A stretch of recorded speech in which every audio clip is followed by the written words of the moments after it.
It starts with the protagonist waking up, wondering where he is and what happened. Immediately, the protagonist is surprised by a woman with red hair floating like a crimson aura around her, saying, "Fortunately, I saved you in time and brought back your soul, my good disciple. You almost scared your master to death." At first, the protagonist is scared, but he calms down and tries to figure out what's going on through the memories of that body. Upon seeing the memories of that body, the protagonist discovers that he has ended up in a cultivation world. In this world, cultivators are divided between revitalizing the Demon Alliance and defeating the Righteous Alliance.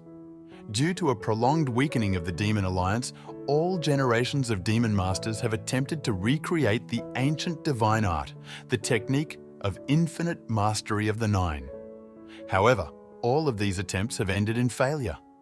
The current Demon Master was King, who died 6 months ago due to a deviation caused by the martial technique transmitted by the Demon Masters.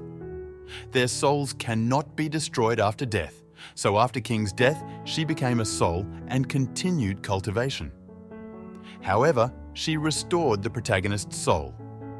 The protagonist is interrupted by the Master, who says that this is a disguised blessing. After escaping death, his yang gathering and supply technique is complete. She changed the name from gathering and supply to collection and replenishment, making a great discovery.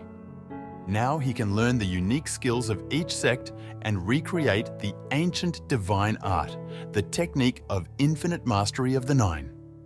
The protagonist is reluctant to accept the Master's idea, since only the name of the technique has changed. However, the Master challenges him to test the technique himself to see if he has a unique ability. She teases him, saying he only has time for an incense stick to burn. They are interrupted by a beautiful silver-haired woman who explains that they should cultivate now and that they were lucky enough to save her soul. However, her cultivation was completely dissipated due to the deviation. The Master then explains that the problem with this skill is that he can only collect from people of lower levels than his own using dual cultivation. Otherwise, his meridians will burst and he will die a violent death on the spot. The protagonist laments his luck and the session is interrupted, but the protagonist receives a warning from the silver-haired woman who threatens him. She tells him that even though he can't cultivate directly with dual cultivation, he can transfer his true essence through heat and physical contact.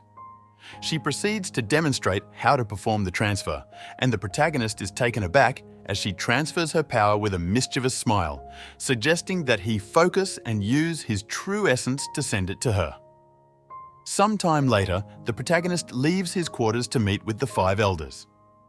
Upon Lingerie's arrival, one of the 5 elders takes the protagonist's seat, provoking him.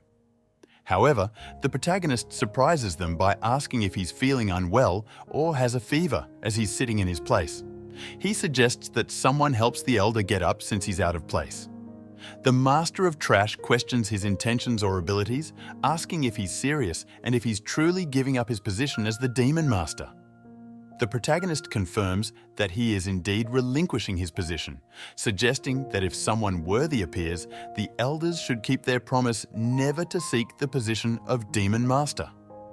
After the meeting, they would announce this decision to the scene shifts to the protagonist's plan to ensure that anyone who admires the conduct of the 5 million will not aspire to the position of Demon Lord in the future. The elders are displeased with this decision as it reduces their chance to compete for the leadership position. After observing the disciples, the Master of Trash realizes that the most concerning issue is that the protagonist is only at the 2nd level of the initial soul stage, while the other 4 disciples are at the 3rd level. It seems impossible for him to win. However, the protagonist is not worried and accepts the challenge.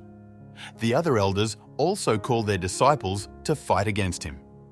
Lin Chong suggests that the disciples fight amongst themselves and the last one standing will face the protagonist. In the end, only one title will remain. The protagonist appears wounded and tired, and everyone thinks that Lin Chang intended to let the last opponent tire and injure themselves from the beginning. To everyone's surprise, the protagonist asks the injured disciple to recover before continuing the fight. The disciples are impressed, but the elders have other plans for the next day's fight. The scene then cuts to the protagonist having lunch and talking to his master about how he will face the challenges. He assures his master that in the future, he will seek acceptance from the Righteous Alliance to learn unique exercises since the current demon cult does not approve of him. He must leave the sect now before his position is usurped. Therefore, he intends to win the hearts of people so that they will wholeheartedly support his position as Demon Lord. With a sinister smile, he says, "It's just one night. He can't recover tonight. I will hurry to gain more motivation from the Master and the Great One. I will defeat him as an example for others with kindness and power. Let's see who will dare to covet the position of Demon Lord in the future."